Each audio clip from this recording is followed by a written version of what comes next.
자, 여러분들 오늘 그 사회복지 현장 실습 오리엔테이션으로 모이셨죠? 네.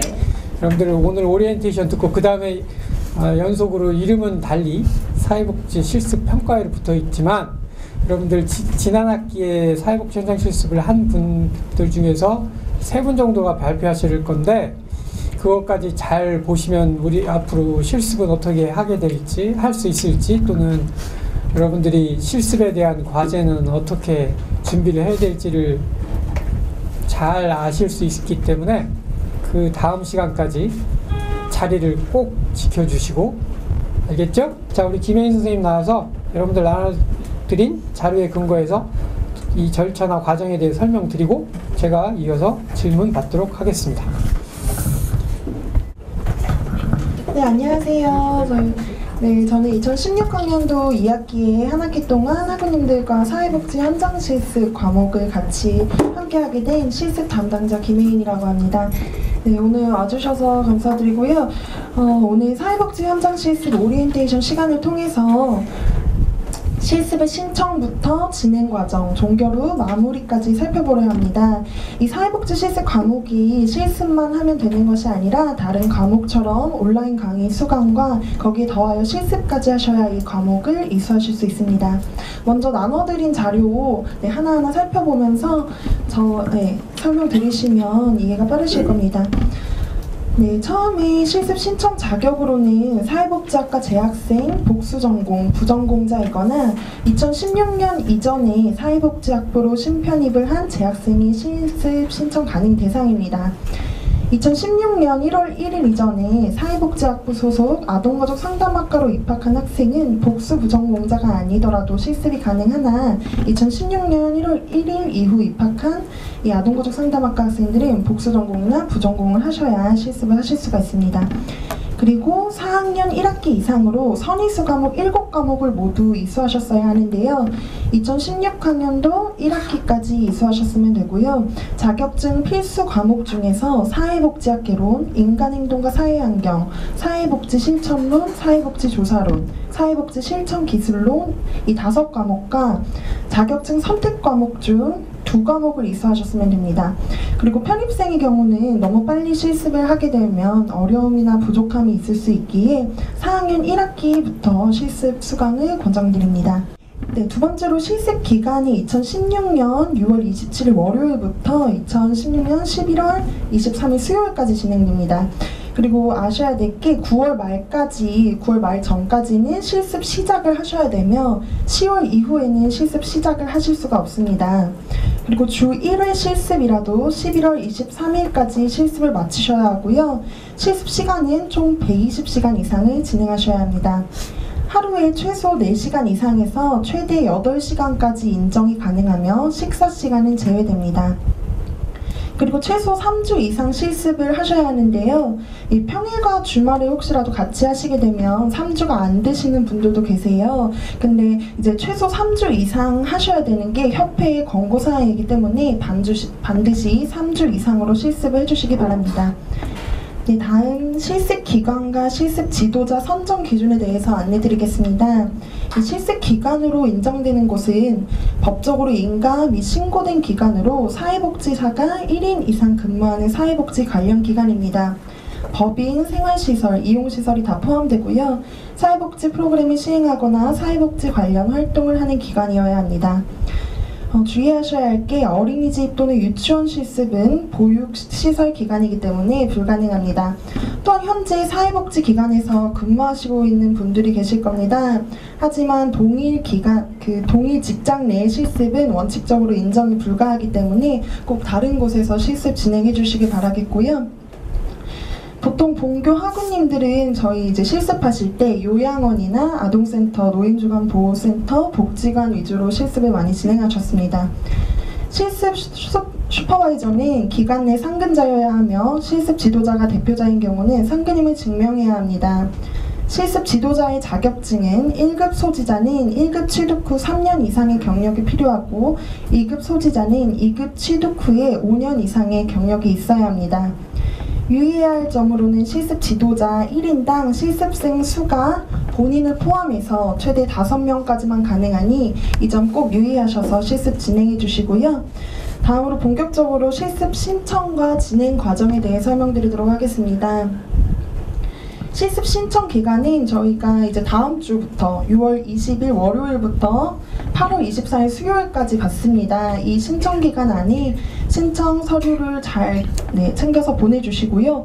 신청 서류 우편이 마감일 도착분에 하는 실습이 신청되니까 미리 준비하셔서 실습 신청하시기 바랍니다. 네, 진행 과정 살펴보겠습니다. 제일 먼저 실습생 본인이 개별적으로 기간을 선정하시면 되고요. 본교 사회복지학부 실습 게시판에 실습 기간 편람을 제공하고 있습니다. 이제까지 본교 학우들이 실습했던 기간이니 참고하시어 실습 기간 선정에 무리 없게 진행하시고요. 이곳 외에도 혹시라도 원하는 기간이 있거나 집과 가까운 기간에서 하고 싶다라고 하시는 분들은 직접 기관에 연락을 하셔서 실습 허가를 받으시길 바랍니다.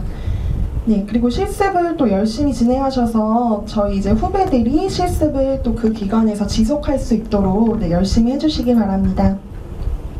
기간 선정이 끝나고 나면 저희가 학생이 이제 학교로 신청 서류를 제출하셔야 되는데요. 요 제출 서류로는 실습 지원서 원본으로 필요하고요. 그 다음에 실습생 프로파일, 그 다음에 시설 인가증, 실습 지도자 자격증, 사회복지 현장 실습 등록증, 이 5가지 서류를 모두 제출해 주셔야 합니다. 사회복지 현장 실습 등록증은 미등록 기간에 제출하지 않으셔도 되고요. 추가로 실습 신청 공지사항에 저희 첨부되어 있는 개인정보 제공 동의서도 있습니다. 이 서류 보내실 때, 5가지 서류 보내실 때 꼭 같이 작성하셔서 보내주시면 되고요. 이 실습 지원서는 실습 지도자와 함께 작성하셔야 됩니다. 작성 시에는 실습 시간 기준에 맞게 정확하게 실습 일정을 기입하여 주시고요. 또 실습생 프로파일과 개인정보 제공 동의서는 학우님 본인이 직접 작성하시고 또 나머지 기타 서류는 기관에 요청하셔서 제출해 주시면 됩니다. 서류 제출 후에는 저희가 적합 여부를 판단하고 학교 총장 명의로 기관에 실습 의뢰 공문을 발송하게 됩니다. 이 신청 서류가 학교에 도착한 후에 실습 기간으로 공문 발송까지 5일 이상 정도 소요되니까요. 이 점 유의하셔서 실습 시작 기간을 설정하시기 바라겠습니다. 학교에서 해당 기관에 실습 의뢰 공문을 발송하게 되면 최종 실습 신청이 완료가 되고요. 단 혹시 기관에서 공문을 먼저 이제 요청하시는 경우가 있어요. 그럴 때는 저한테 먼저 전화를 주셔서 실습을 그 공문을 먼저 요청했으니 그런 부분 말씀하셔서 이후 그런 진행하시면 되고요. 그 다음 사회복지 실습 수강 신청은 이제 다른 수강 신청과 다르게 실습 신청서를 제출한 학우에 한해서 실습 담당자인 제가 직접 수강 신청을 합니다. 그래서 1차 수강 신청은 2016년 7월 22일 금요일이고요. 2차 수강 신청은 8월 31일 수요일입니다. 7월 22일 수요일 이후에 실습 신청서를 보낸 학생의 경우에는 정규 수강 신청 기간인 7월 22일부터 7월 29일에 실제로 수강하지 않을 한 과목 3학점짜리 과목을 신청해 주셔야 하며 실습 지원서에 이 해당 과목을 포스트잇에 메모하셔서 붙여주셔야 돼요. 그래서 뭐 예를 들어서 정신건강을 사회복지 실습으로 변경해 주세요 라고 꼭 포스트잇에 작성하셔서 지원서에 부착하여서 같이 서류를 제출해 주시고요. 그러면 2차 수강 신청 기간에 일괄적으로 수강 신청을 진행해 드리니까 그 점 꼭 유의하셔서 진행해 주시기 바랍니다. 이후에 실습을 이제 진행하시면서 강의를 수강하시면 되는데요. 실습하실 때에는 기관의 규정을 잘 지켜주시고 실습 일지는 그날 작성하여서 다음날 바로 확인을 받으실 수 있도록 해주시기 바랍니다. 실습 진행 도중에 특이사항이 발생하셨을 때는 학교로 바로 연락을 해주시고요. 실습 날짜가 혹시라도 변경되었을 경우에는 학교로 먼저 전화를 주신 후에 양식을 저희 그 실습 게시판에 올려놨어요. 그래서 그 양식을 다운로드 받으셔서 실습 기간 변경 사유서를 작성하여서 메일을 발송해 주시면 되고요. 지도자가 변경되었을 시에도 이 변경 사유서, 지도자 변경 사유서 다운받으셔서 역시 똑같이 발송해 주시면 됩니다. 그리고 강의는 2학기 개강과 동시에 개설됩니다. 한 학기 동안 빠짐없이 강의를 수강해 주셔야 되고요. 출석률 75% 미만일 경우에는 실습 과목 이수가 불가하니 꼭 강의 수강과 함께 실습도 잘 진행해 주시기 바랍니다. 네, 마지막으로 개개인별 실습 기간에 맞춰서 이제 실습이 종결되게 됩니다. 그리고 저희 한 가지 또 중요한 사항으로 과제를 제출해 주셔야 되는데요. 이 과제에 대해 안내를 드리도록 하겠습니다. 과제는 지금 4페이지 보시는 것처럼 총 4가지입니다. 그래서 똑같은 그 과제를 온라인 과제방에 한글 파일로 한 번, 그 다음에 4가지 과제를 다 하시고 4번을 제본한 보고서를 오프라인으로 한 번 더 제출해 주시면 되는데요.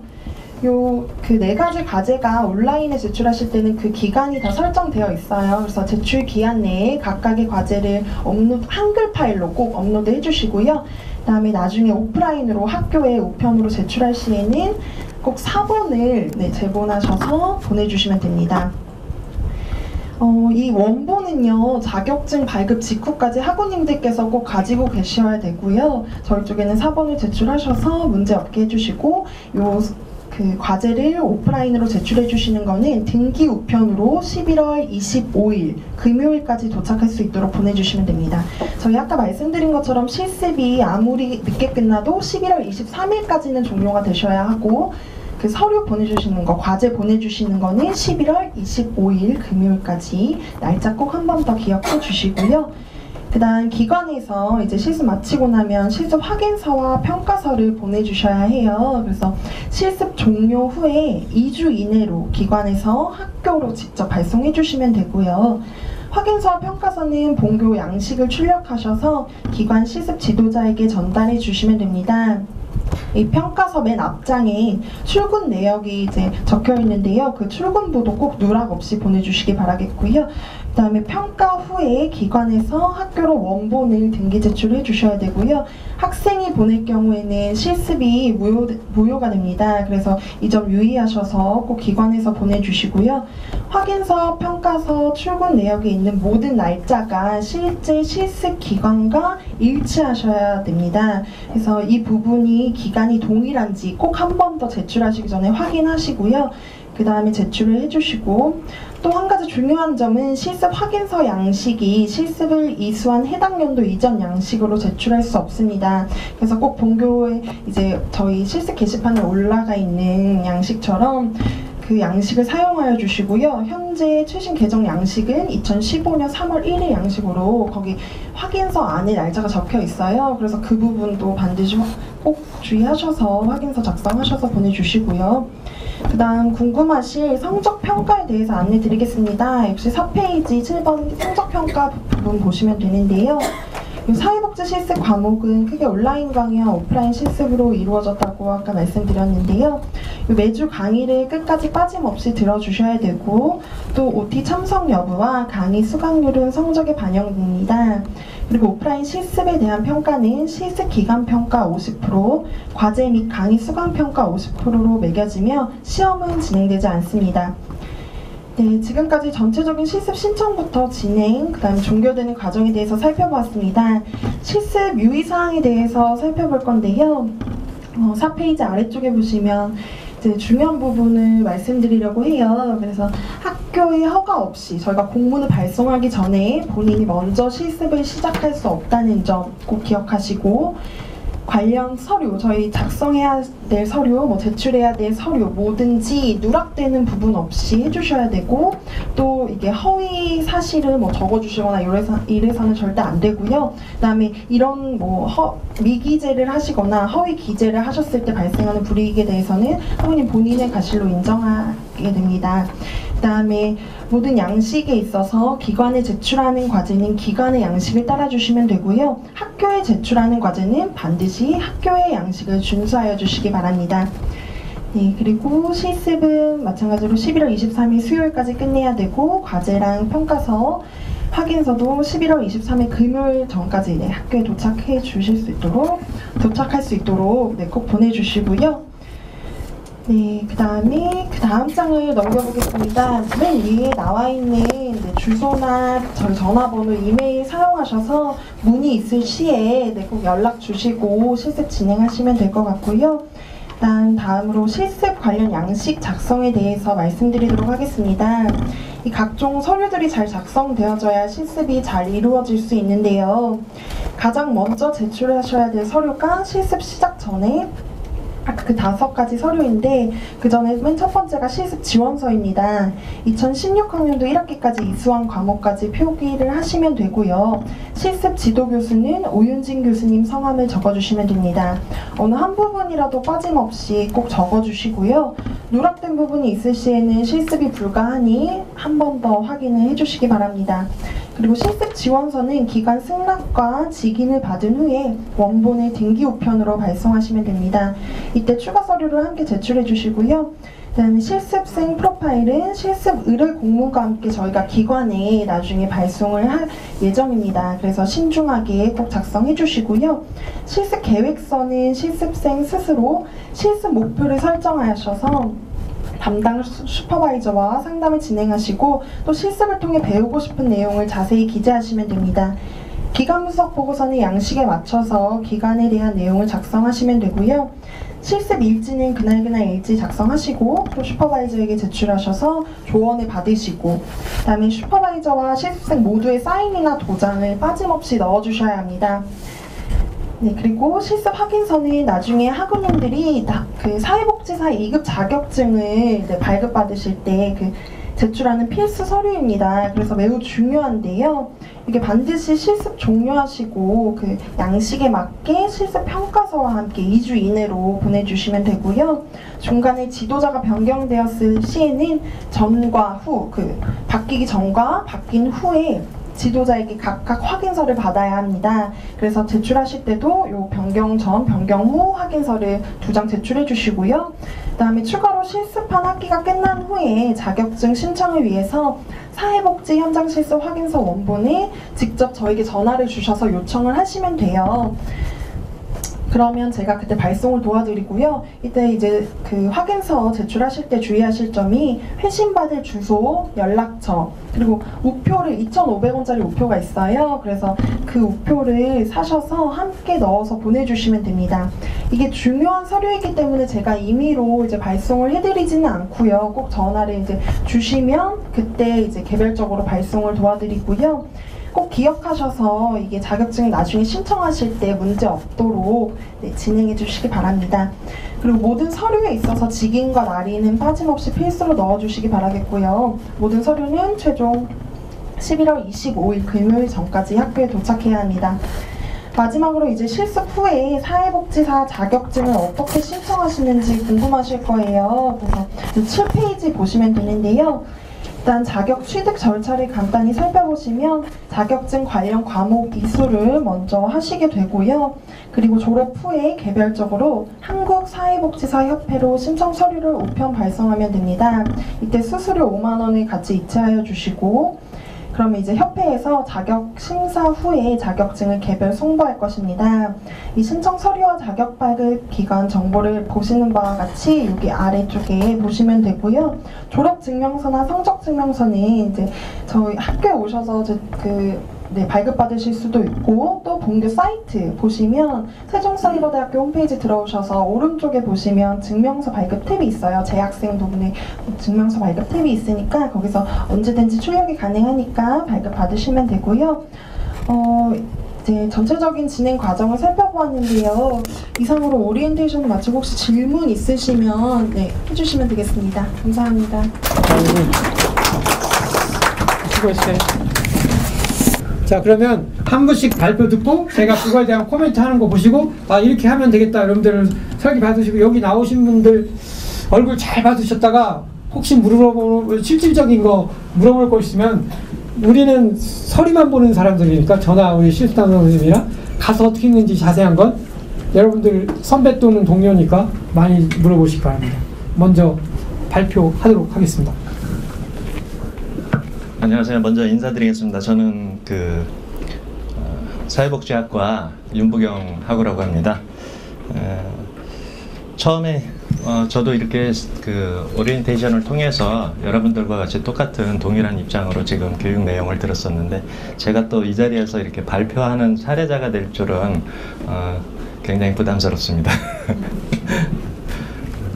특별한 건 없습니다. 저는 오늘 그 여러분들한테 좀 들려주고자 하는 제 자신의 마음가짐과 더불어서 실습 기간 동안에 느꼈던 점들을 주로 이제 프로그램 사례를 통해서 여러분들한테 좀 들려드리고자 하고, 그러기 위해서라면 이제 저 역시 이제 오늘처럼 이렇게 오리엔테이션을 듣고 실습의 목표를 설정할 시에 나의 장점을 다시 한 번 더 여러분들께서 생각해 보시는 것이 필요하다라고 조금 저는 여러분들한테 조언을 해드리고 싶습니다. 왜 그러냐면은 그것은 이제 실습을 오로지 학교 수업으로만 평가 생각하면서 하시다 보면은 실습의 내용이 굉장히 힘들고 지루할 수가 있습니다. 그렇기 때문에 좀 더 즐겁게 실습에 임할 수 있기 위해서라면 나의 장점을 다시 한번 살펴보기를 바라고, 그래서 이제 저는 개인적으로 따로 이제 그 학교 동아리를 통해서 또는 이제 개인적으로 과거에 봉사활동을 했었던 기관들의 그 장소가 있었습니다. 지금도 진행하고 있는데 그 기관들의 장소가 다소 멀기 때문에 가까운 곳에 이제 제가 이제 거주하고 있는 곳이 판교다 보니까 분당 쪽에 재활센터인 주야간 보호센터를 선택을 하게 되었습니다.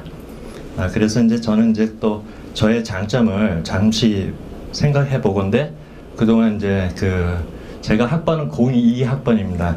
근데 왜 이렇게 늦었냐 하면은 약 한 13년간 이제 부모님을 이제 그 부양을 하는 책임을 져야 되는 부분의 문제도 있었고, 여러 가지 이제 사업적인 어려운 점도 있었기 때문에 학업을 잠시 쉬기도 했었습니다. 그런 관계로 인해서 부모님을 이제 마지막에 그 아버님이죠.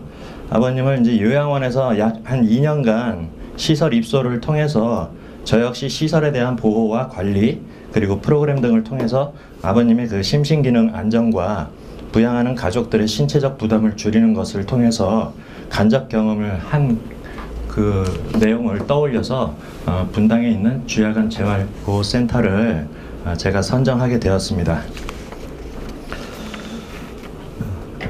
그래서 이제 제가 이제 실습에 대한 이제 최종 보고를 여러분들한테 오늘 들려드리고자 할 때 많이 떨리네요. 무슨 일을 하셨는지. 예.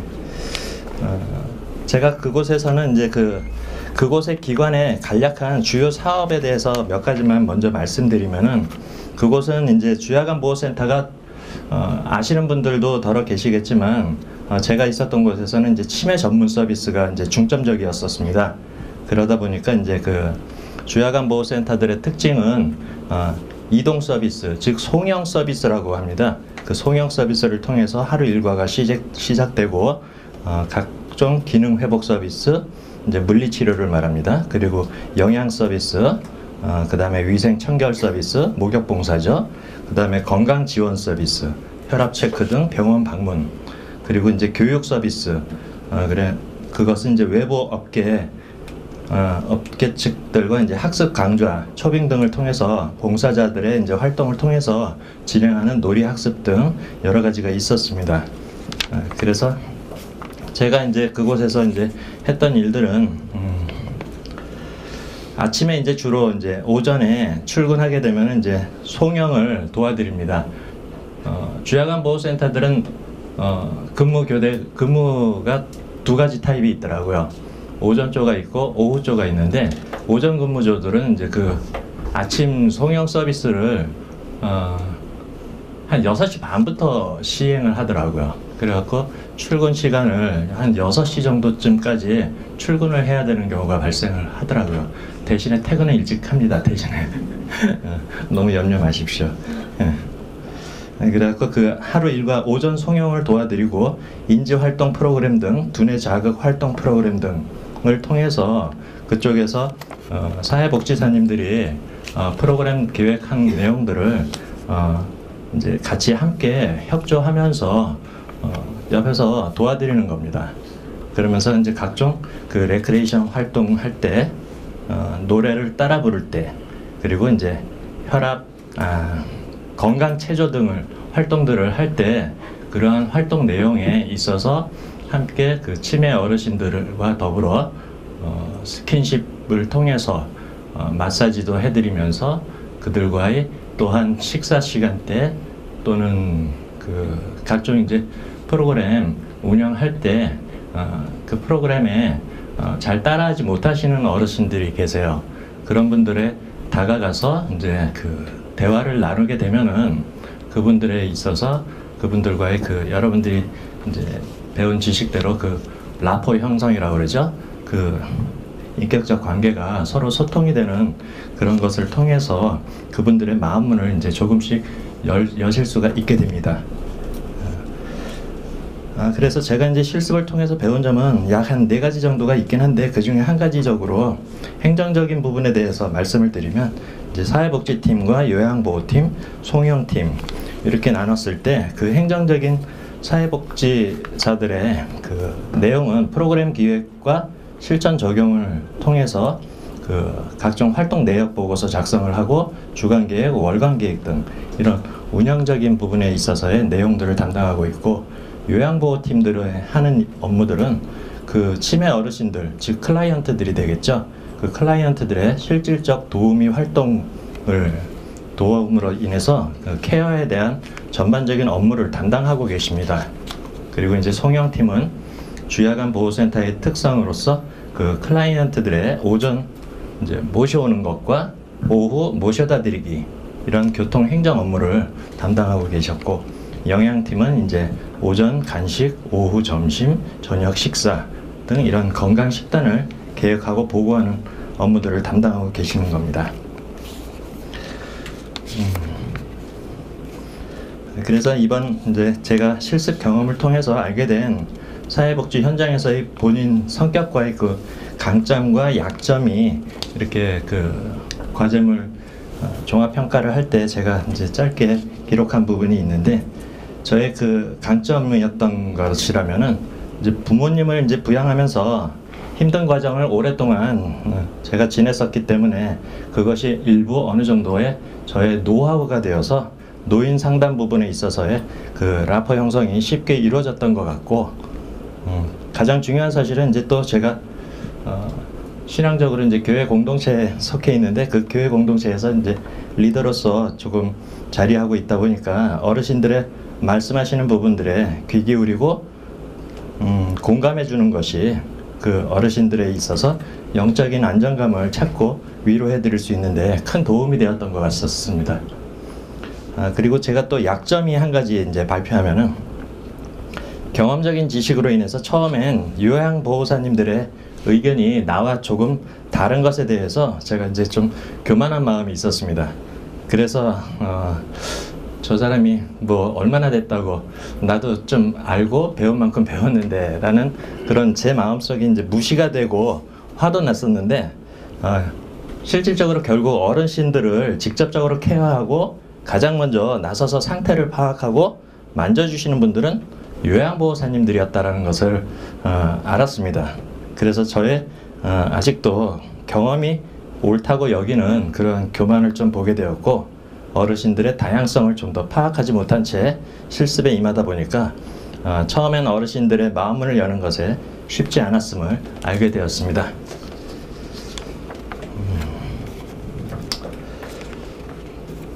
이 정도로 이제 마치도록 하겠고, 궁금한 거 있으시면 뭐. 네, 감사합니다. 제 목소리 크죠? 마이크 가서 되죠? 예. 여러분들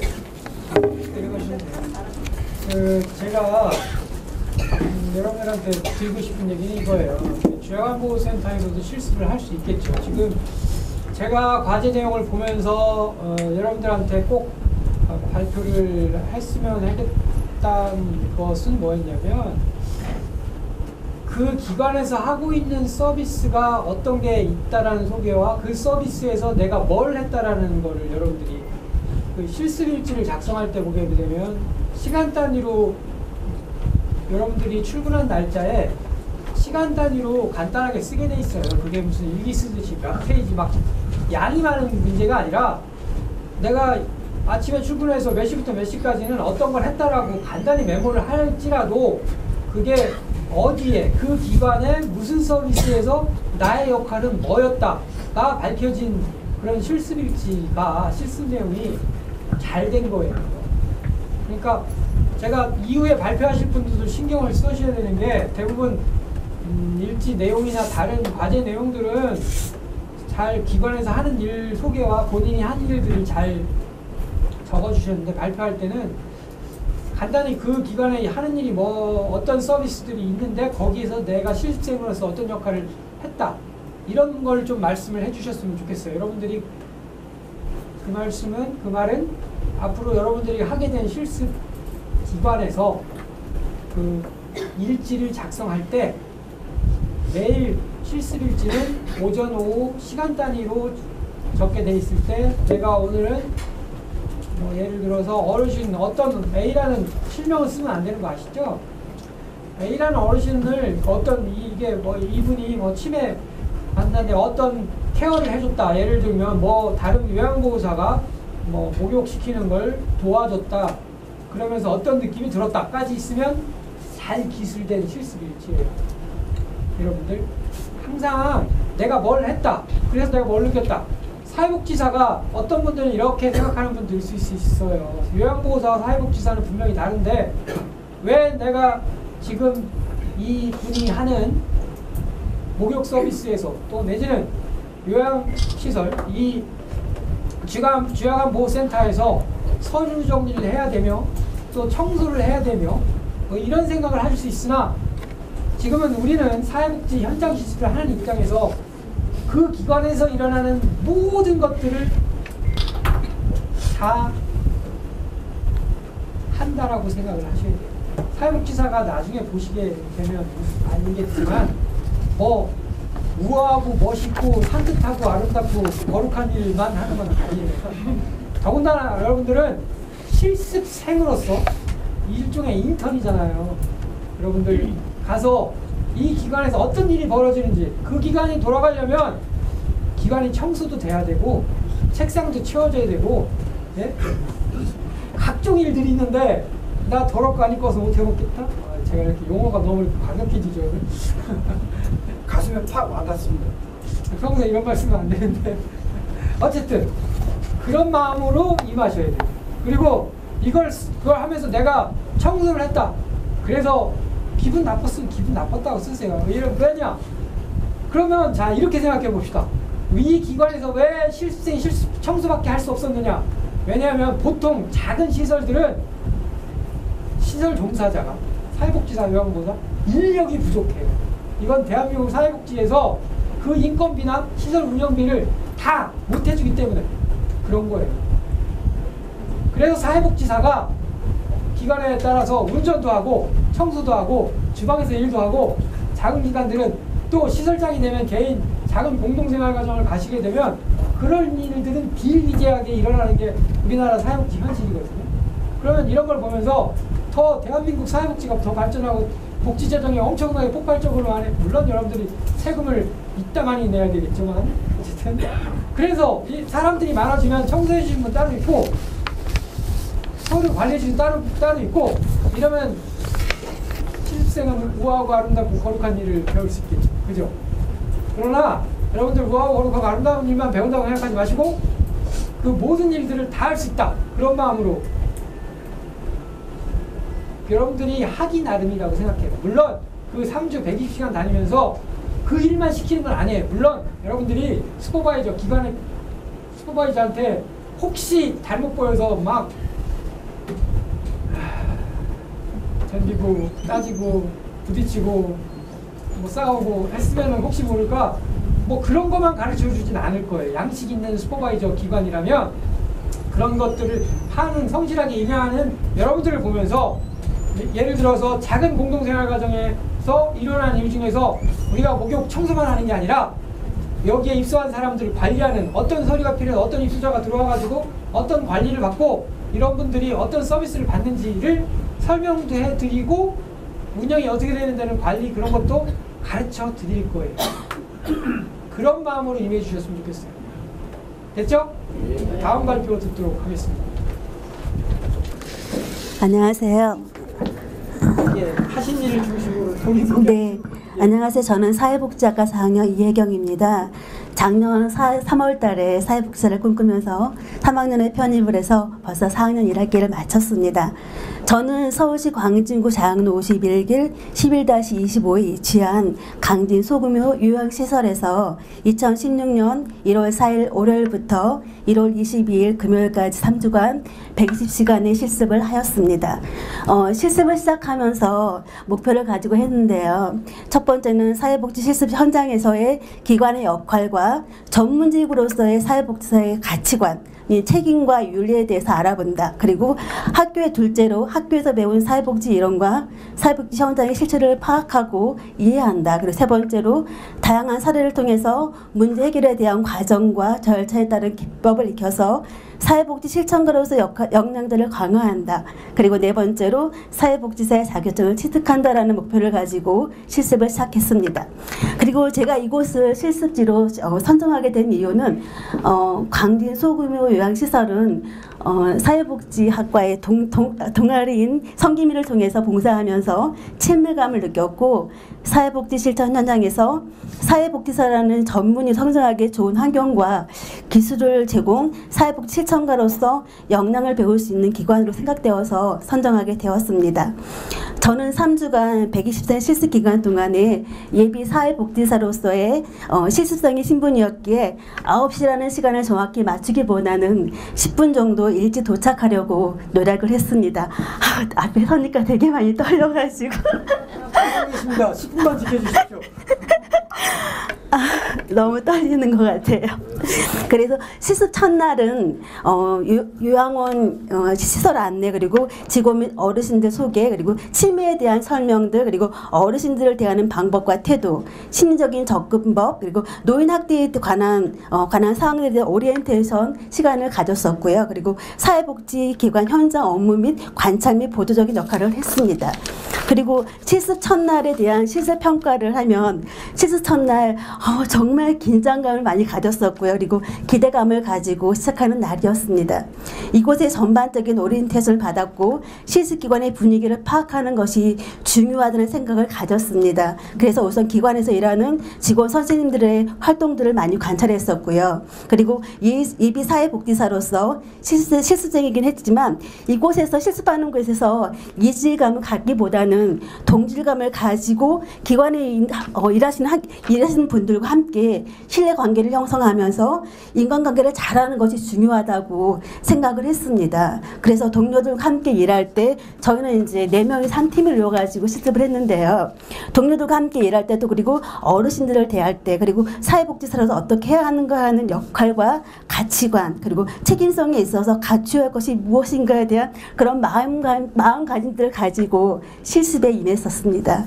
그리고 실습 둘째 날부터는 치료 프로그램인 미술 치료 프로그램, 그리고 웃음 치료 프로그램, 그리고 민요 치료 프로그램, 생활 치료 프로그램, 아코디언 연주 프로그램 등에 참여해서 관찰을 했고요. 그리고 보조적인 역할을 하였습니다. 그리고 식사 준비하는 거, 그리고 배식 보조하는 거, 그리고 뒷정리 보조하는 거, 그리고 일지 작성법 관찰하고 대소변 기저귀 케어 및 체위 변경하는 거 보조해 드렸고요.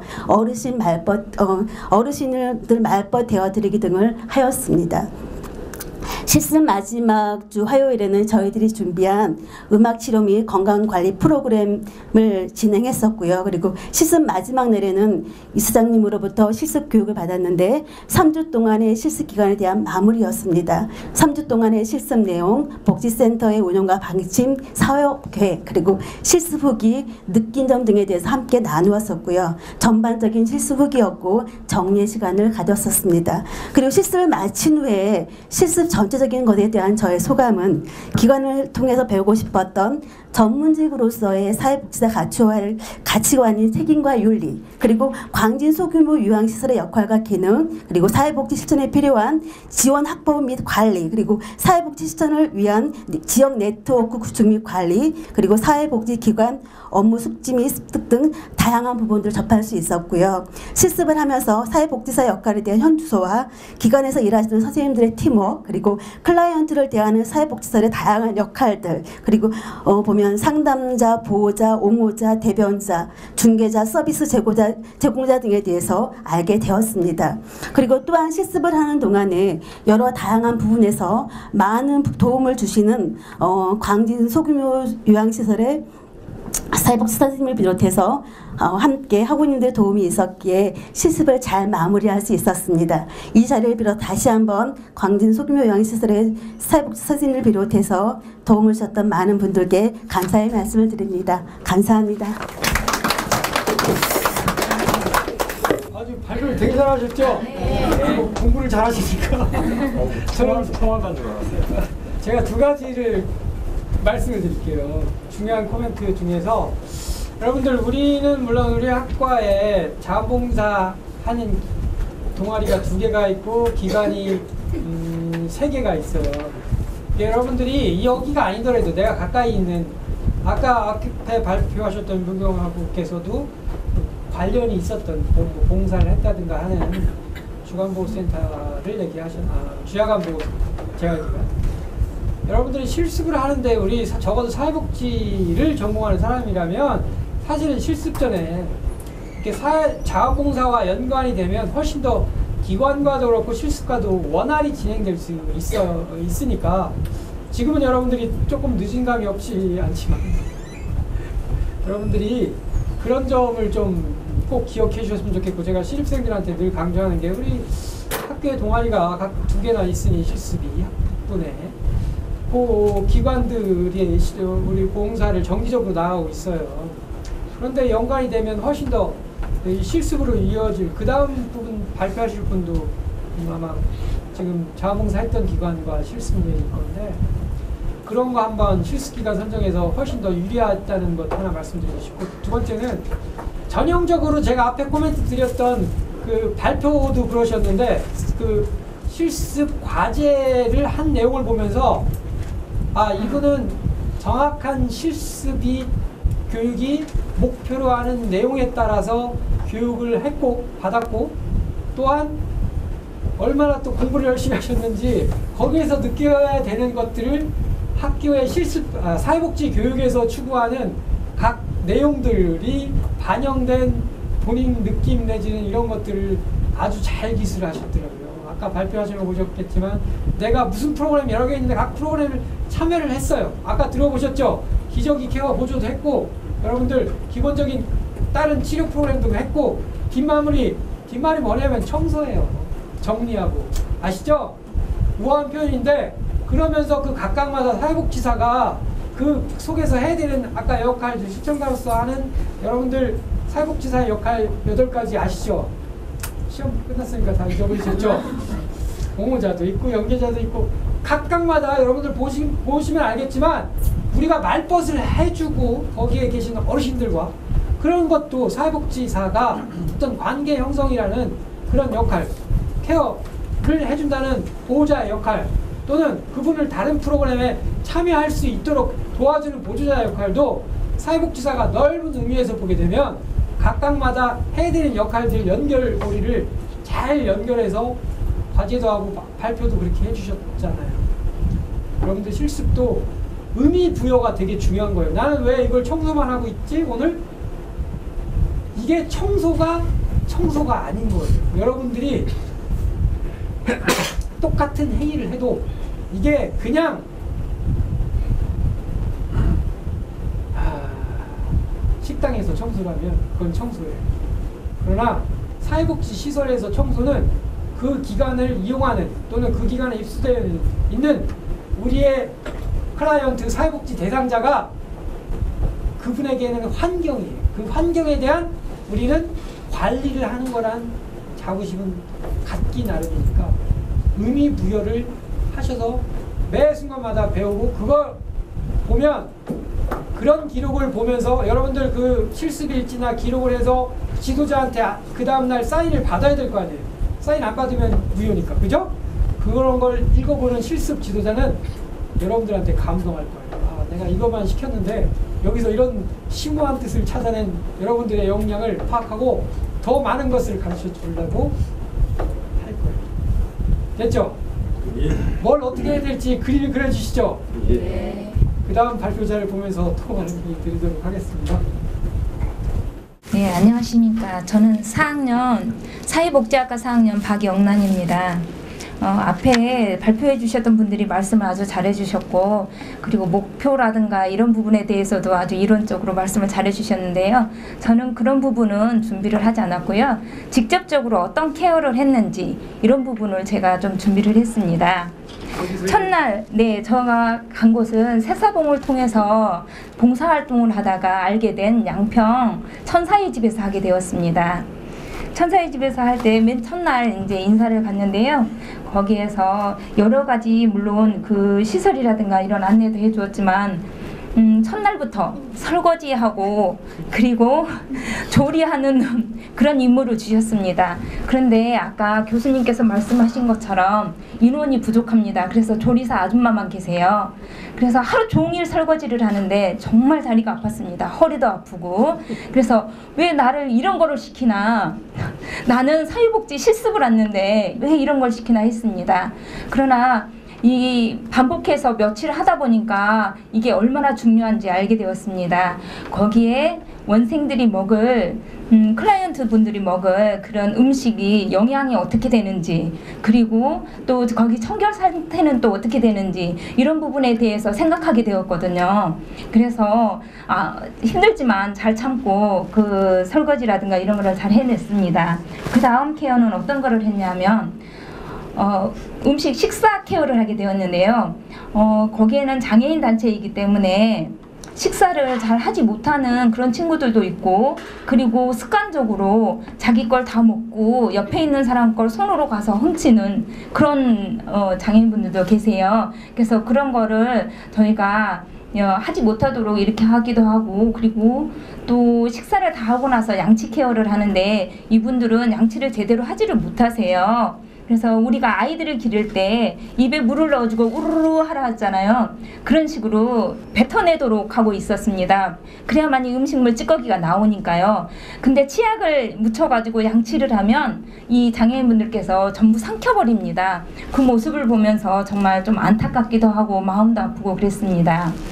그 다음 케어는 또 어떤 케어를 했냐면 저희가 거기서 청소라든가 그리고 옷 정리라든가 이런 케어도 저희가 담당해야 되는 건데요. 청소를 하는데 제가 집에서 아이들을 기를 때처럼 그렇게 제가 막 청소를 했습니다. 청소를 하고 막 옷도 정리를 하고 잘했다고 나는 막 그랬어요. 근데 그게 잘한 게 아니었어요. 청소 케어라는 거는 이 장애인분들이 장애를 가지고는 있지만 자기들이 할 수 있는 것들이 있어요. 그런데 그런 거를 무시를 하고 내가 다 해줘 버린 거예요. 그게 케어가 아닌데 제가 잘못 알고 있었던 거죠. 그냥 도와줘야 된다고 생각을 한 거예요. 그래서 나중에 이게 아니구나, 반복적으로 실시를 해서 이 친구들이 할 수 있도록 도와주는 것이 내가 하는 케어구나, 이거를 여기에서 다시 느끼게 되었습니다. 그리고 또 제가 한 케어가 어떤 거였냐면요, 청소 케어하고 지금 많이 생각이 나는데 앞에 나오니까 또 다 잊어먹어서 생각이 안 나는데요. 생각이 안 나니까 이번에는 그냥 프로그램으로 들어갈게요. 저도 이제 거기에서는 시간이 또 이게 장애인 단체다 보니까 많이 원생들이 시간이 많이 남아요. 그런데 사회복지사가 모든 케어를 하면서 그 프로그램까지 진행하기에는 많이 부족합니다. 시간이 많이 부족하고요. 그래서 저희 이제 실습할 수 있도록 시간을 주셨어요. 그래서 프로그램을 했는데 저는 손나무 찍기를 했어요. 이 프로그램이라는 게 아주 뭐 지적인 그런 능력을 요하는 게 아니고요. 유치원생들 그런 수준으로만 하시면 되거든요. 그런 수준으로 준비하면 이분들이 클라이언트들이 아주 재밌게 합니다. 이 부분을 했는데 저는 손도장 찍기를 하다 보니까 본인의 손도장을 이렇게 찍잖아요. 그러면은 이분들이 자기 손가락이 거기에 있으니까 자기 손 모양을 보게 되는 거예요. 유치원생들 그러면 아주 좋아하잖아요. 아, 내가 여기 내 손이 있어 이러면서요. 예, 그런 놀이를 하면서 또 그 손가락 나무를 해가지고 복도에다가 저희가 전지에다 해서 붙여놓았어요. 그랬더니 이 클라이언트들이 왔다 갔다 하면서 아, 내 손이다, 아직도 내 손이 있네 하면서 정말 좋아하더라고요. 그러니까 자기 자아를 다시 한번 생각해 볼 수 있는, 이분들도 아무리 정신지체가 있다고 해도요 자기 자아를 생각해요. 그래서 그런 부분이 참 좋았다고 생각해요. 저희가 봉사활동을 하면은 그런 프로그램들을 조금 많이 진행을 했으면 좋겠다고 생각했어요. 여기 이제 천사의 집에는 대부분 프로그램이 지식 지능 기부가 있어요. 그 기부를 받아가지고 거기에서 프로그램을 운영하고 있었어요. 저희도 이제 시간 되면 세사봉에 한번 좀 가입 좀 부탁드리고 세사봉에서 여기 양평 천사의 집 가는데 한번 참석도 해주시고 그랬으면 좋겠습니다. 제가 여기까지만 말씀드리고 10분 벌써 지났을 것 같아요. 그래서 감사합니다. 저희 네네 여기서 끝낼게요. 네, 감사합니다. 네. 이제 발표는 다 끝났고요. 참고적으로 좀 말씀을 드리면 여기가 중증 지적장애인 시설이다 보니까 그 배경이 없이 여러분 듣고 나니까 뭐 한 건지 모르시겠죠. 제가 여러분들한테 드리고 싶은 전형적인 얘기 3가지가 지금 우리 실습 내용에 발표한 내용에는 충분히 표현이 안 됐지만 제가 보충 코멘트를 드리면, 여기 양평천사의 집은 중증장애인 생활시설이다 보니까 대규모 시설도 아니에요. 사실은 인력은 적은데 이게 미인가 시설로 돼서, 제가 여기 저 세사봉 지도교수잖아요. 그러다 보니까 제가 여기를 2006년부터 최근에는 잘 안 갔었는데 세사봉은 거기만 하는 게 아니라 이 옆에 있는 작은 예수의 집도 가니까, 이 작은 예수의 집은 1년에 여기는 가까우니까 해종대 옆에 있어서 좀 가는데 여기는 멀어서 재작년에 가고 그전에는 여러 번 갈 때마다 갔었는데, 그래서 제가 아는데 처음에는 여기가 미인가 시설이었다가 사회복지 시설로 되다 보니까 시설 규모가 이렇게 큰 공동생활과정보다는 크지만 어떤 생활시설의 전체적으로 보기보다는 작아요. 그 연령대도 아주 어린아이부터 연세가 꽤 계시지만 지적 능력이 상당히 좀 부족하신 지적장애인분들이 계시다 보니까 일손이 부족하니까 설거지 청소를 많이 했다. 여러분들 물론 사회복지 현장 실습은 자원봉사는 아니에요. 분명히 구분되는 게 맞아요. 그러면서 아까 중요한 포인트, 똑같은 일을 했는데 제가 이전에 말씀드렸던 것처럼 청소를 하고 내가 빨래를 하고 설거지를 할지라도 이게 자원봉사냐 이런 문제 제기할 수 있어요. 근데 제가 거기에서 뭘 찾으라고 했어요? 이거는 우리의 클라이언트가 이 본인이 스스로 할 수 없는 분들이 좋은 환경에서 지낼 수 있도록 보호하는 역할을 하는 거예요. 그런데 여기에 그치면 단지 자원봉사에 그칠 수 있는데, 보세요. 그러면서 의미부여예요. 다른 프로그램 아까 하셨다고 했잖아요. 이 손도장 찍기나 뭐 이런 거 하는 것들을 만들어서 할 수 있는 건, 여러분들이 이제 작은 기관, 큰 기관이면 기관 지도자들이 많고 프로그램들이 많이 다 정해져 있어서 여러분들이 관찰하면서 배우는 게 있는데, 제가 아까 선택 과목 중에서 여러분들한테 프로그램 개발과 평가라는 과목 듣기를 제가 추천한다 이런 말씀 드렸었죠. 왜냐하면 작은 기관에는 그런 것까지 일일이 생각할 수 있는 여력이 못 되는 기관들이 대다수예요. 지역아동센터 이런 데 가보든지 장애인 생활시설, 대규모 시설이 아닌 곳으로 가면 그렇게 프로그램이 잘 되어 있지 않아요. 인력도 많지 않아요. 그러면 그런 기관에서는 기본적인 도움을 주는 보호의 목적인 청소하고 빨래하고 설거지하고, 내가 이걸 하러 왔었나 뭐 이렇게 생각할 수 있는데, 보세요. 그거에 그치면 안 돼요. 그것만 하루 종일 8시간 동안 그것만 있는 거 아니에요. 나머지 시간 동안 여러분들이 그 당사자, 아까 중증 지적장애인 분들이라고 했잖아요. 이 기관이 이런 분들에게 필요한 뭐 미술, 뭐 그림놀이 맞추기라든가 뭐 거기 보면 나름대로 자원봉사자들이나 재능기부 아까 말씀하셨잖아요. 그런 것처럼 오는 것들이 있는데 내가 프로그램 만들어서 거꾸로 보면 실습 지도자에게 여러분들이 제안할 수 있어야 돼요. 지금 이 기관은 좀 전에 발표한 기관은 노코멘트 해야 되겠군요. 하는 기관이니까. 어쨌든 그 많은 것들을 가르쳐 주기보다는 우리가 실습생들이 많은 것들을 할 수 있는 그런 기관이에요. 여러분들이 다녀보시면 그런 곳이 많아요. 그 당사자, 우리 학교에서 배운 것들을 통해서 그 당사자 클라이언트들에게 필요한 것들을 프로그램을 그게 굉장히 어렵고 힘든 프로그램들이 아닌 것들이 많아요. 어르신들, 치매 어르신들 또는 누워 계신 어르신들 말벗 해주는 거 그냥 말벗을 그냥 여러분들 거기에 누워 계신 어르신들을 하는 말만 듣고 있으면 그건 프로그램이 아닐 수도 있으나 자 오늘은 사전 지식을 예를 들면 A라는 어르신이 자기가 자녀에 대한 얘기를 오늘 했었다 란 기록을 했어요. 그러면 내일은 내가 실습생의 입장에서 그냥 그 대화는 이어가야 되잖아요. 물론 그분들은 치매가 심하신 분들은 본인이 어떤 얘기를 했는지 기억을 못할 수도 있지만 나는 치매가 아니잖아요. 그러면 그 대화를 보통 많은 분들이 본인들이 좋아하는 얘기를 했을 거예요. 그러면 내가 프로그램을 만드는 거예요. 그럼 자녀에 대한 얘기를 오늘은 어떤 걸 질문해서 뭐가 좋았었는지 그런 것들이 치매 어르신과 말벗한다 하는 프로그램들도 어렵지 않은 것들이 제시되어 있는 것들이 책 보면 나오고 뒤져보면 나오고 다 나와요. 내가 만들어 가서 해보고 그랬더니 반응이 어땠다? 옮겨 적을 수 있으면 좋은 실습을 하게 되는 거예요. 제가 세 번째 발표자분의 그 실습 내용을 보면서 그 처음의 과정에서 우리가 알고 있는 허드렛일이라고 하는 것들 이후에 창의적으로 그분들에게 이 프로그램을 만들어서 하고 그 나름대로 보람을 찾고 하는 것들을 되게 높게 평가를 했어요.